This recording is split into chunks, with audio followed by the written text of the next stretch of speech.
સુરતની લાલગેટ પોલીસે સૈયદપુરા માર્કેટ પાસે મનપાના પે એન્ડ યુઝ ટોયલેટ પાસેથી એમડી ડ્રગ્સ વેચનારને ઝડપી પાડી લાખોની મત્તા કબજે કરી હતી.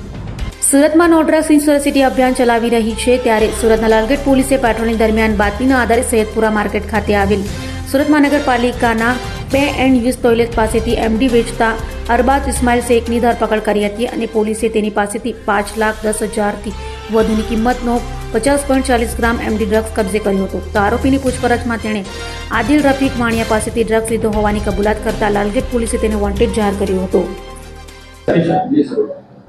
ગઈ તારીખ 29/12/2025 ક્રાઇમ બ્રાન્ચ દ્વારા 51.40 ગ્રામ મેફેડોન ડ્રગ્સ પકડવામાં આવ્યું હતું.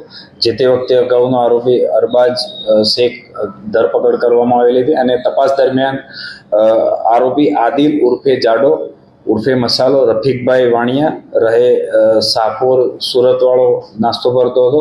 એને ગઈકાલે ધરપકડ કરી અને રિમાન્ડ મેળવવામાં આવેલ છે.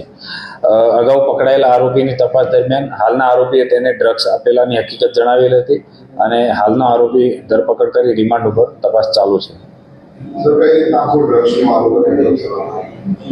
હાલનો પકડાયેલા આરોપીની પૂછપરછ દરમિયાન તે અગાઉ પણ ક્રાઇમ બ્રાન્ચના ગુનામાં ડ્રગ્સમાં પકડાયેલો છે અને 2 મહિના પહેલાં જામીન ઉપર છૂટેલો છે અને ફરીથી ડ્રગ્સના કેસમાં સંડોવણી ખોલેલી છે. હાલના જે મેફેડોન ડ્રગ્સ છે એ પોતે ક્યાંથી અને કેવી રીતના મેળવેલા એ બાબતે એના રિમાન્ડ મેળવી અને આગળની તપાસમાં હકીકત ખુલશે. અભય થઈને નિષ્પક્ષતાથી નિરપેક્ષ રીતે વાસ્તવિકતાનો અરીસો રૂપી સચોટ માહિતી લાવતો સત્યની સાથે અભય ટાઈમ્સ.